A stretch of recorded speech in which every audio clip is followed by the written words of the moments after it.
Hello everyone. In this video, we're going to talk about how we can create quadratic functions given the roots. We're going to apply this to cubic cases as well as cases where the roots are imaginary. All right, so we're going to jump right into one here. We're told the roots are at -5 and 2, and we're going to come up with a quadratic function. So quite literally, we're going to do this problem in reverse. We're basically told the answers, and we want to come up with, hey, what was the actual function here? So the first thing that I'm going to do is formally write this out. X equals -5, x equals 2. And then I'm going to do what I call unsolve each of these. I'm going to bring the constant back over. Basically, we're doing the t-chart portion of a factorable quadratic in reverse. Think about it, this is where we would split up our t-chart and solve. Now we're bringing it back to what it looked like before that. So I have x plus 5 and x minus 2. I'm going to multiply those together by doing my box method, FOIL, expanding your terms here. And that's going to develop our quadratic. I'm going to get x squared minus 2x plus 5x, and finally our constant of minus 10. My last step, I just have to combine the like terms, and we're not told anything here, so I'm just going to casually call this f of x. Maybe in a future problem they might tell us a specific name to call the function, but in this case they didn't say anything. I want to make sure I don't leave it as an expression, so I'm just choosing f of x. And this is how you create a quadratic function given the roots. And now if we look over our work, like I was mentioning earlier, if we look from kind of bottom up here, it does look like we're solving a factorable quadratic. I factored it to x plus 5, x minus 2. This is where I would do my t-chart and I'd get my two answers. So that's what I meant earlier when I said we're kind of doing this whole process in reverse. Instead of factoring, now we're expanding our binomials. It's important that very first step though, we're not just expanding x minus 5 and x plus 2, we have to unsolve them. We have to bring the constants back over. So your binomials are going to look slightly different than what your solutions originally were. Step 4 in the notes is an important one as well. The question might tell you not only to give the function a specific name, but it might say, hey, write your function in standard form. In this case, I just left it in standard. It might refer to vertex form. It might say something else. So always pay attention to exactly what the question is asking. And now we can take this surprisingly simple concept and apply it to examples that look a little bit scarier. We're going to look at a cubic where we're not even told the roots, but visually we could just see they occur at -2. Remember, roots are where we cross the x-axis, at 1, and at x equals 3. And we're going to create a cubic function that has these roots. So I'm going to do the exact same thing. I'm going to unsolve each of these roots to create my three binomials. For a quadratic, the only difference was that we had 2. For a cubic, we now have 3. And now I'm going to expand this. I'm going to multiply all three of these binomials together. So x plus 2 times x minus 1 times x minus 3. And now I'm going to expand these. So I'm going to multiply the x plus 2 times x minus 1 first.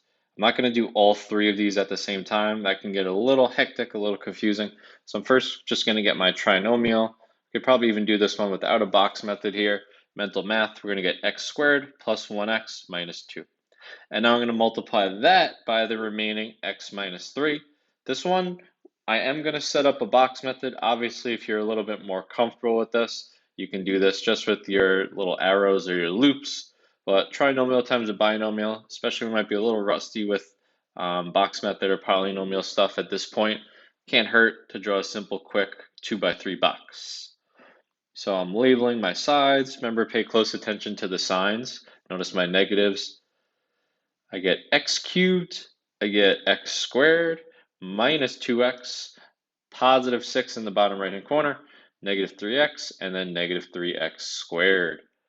And now this is going to be my final answer. Notice I was trying to write a cubic. I have x to the third power.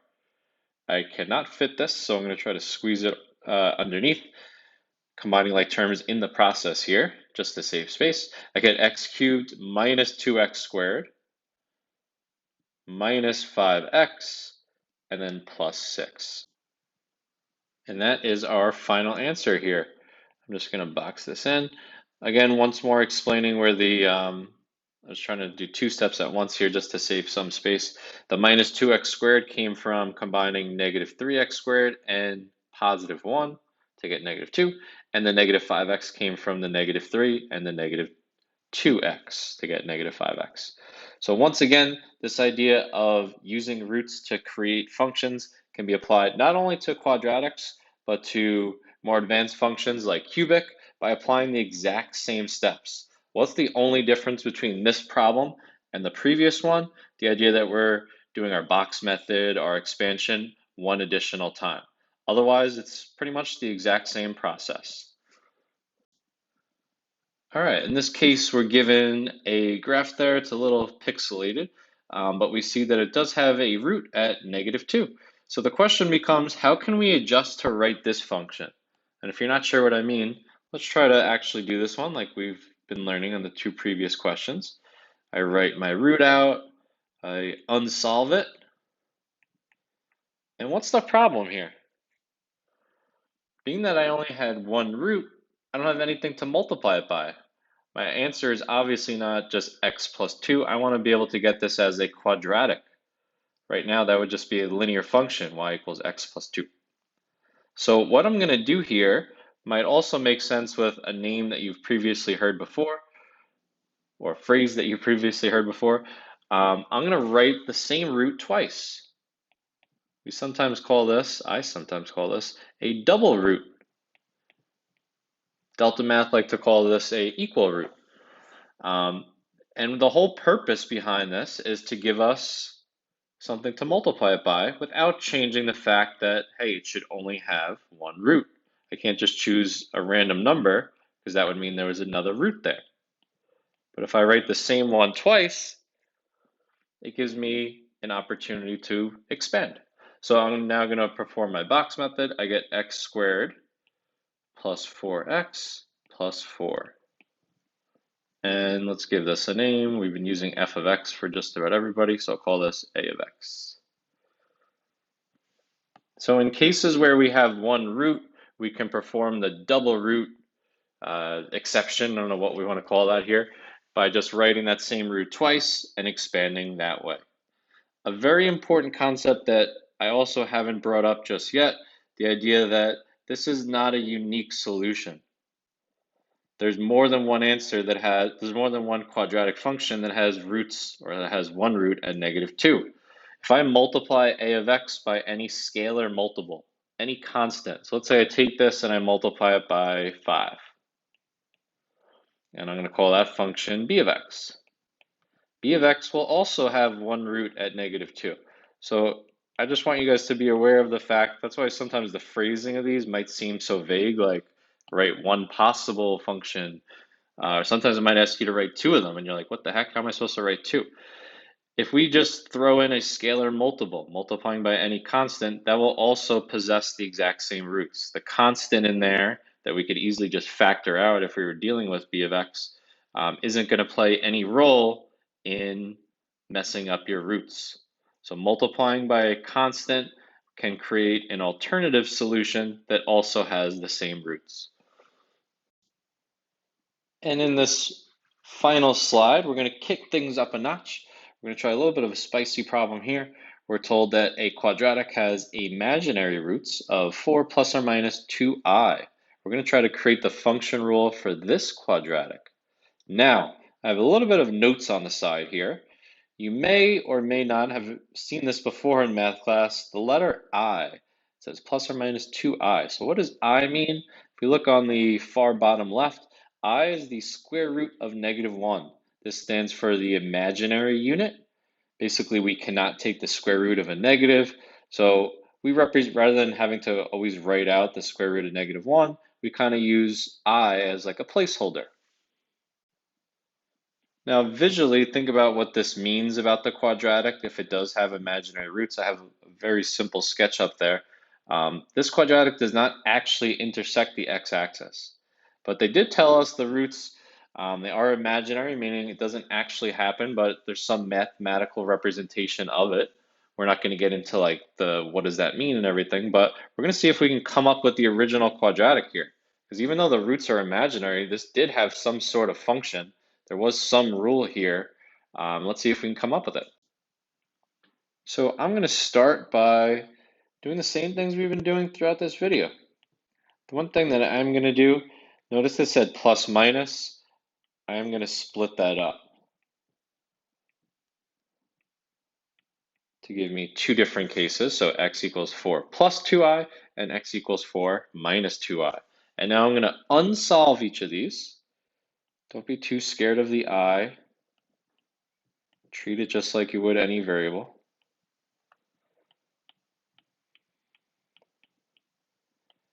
And now we're going to expand, just like we usually would. They're equal to 0. I'm allowed to multiply them together and still set it equal to 0. And this is going to jump into a box method.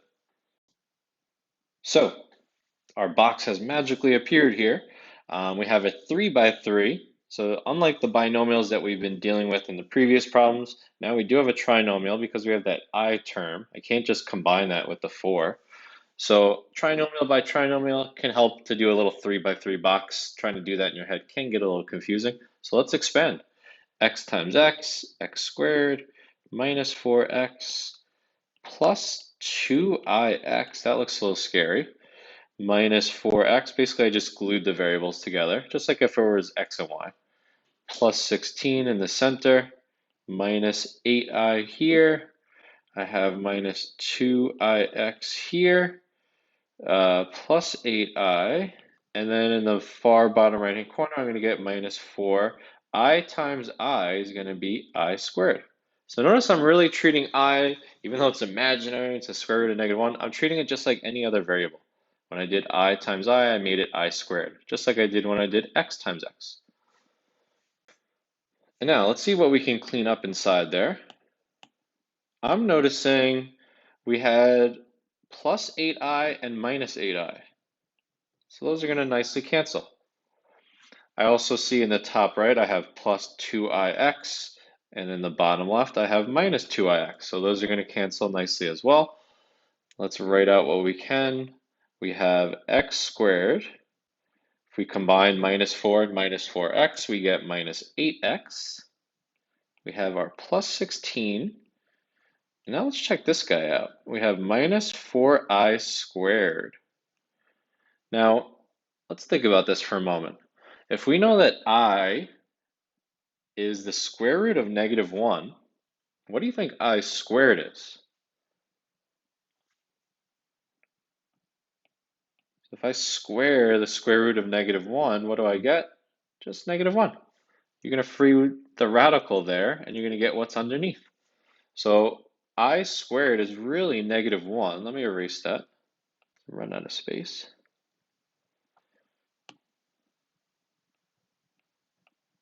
So that minus 4, when hit with the -1, is actually going to become plus 4. And let's see where I can go.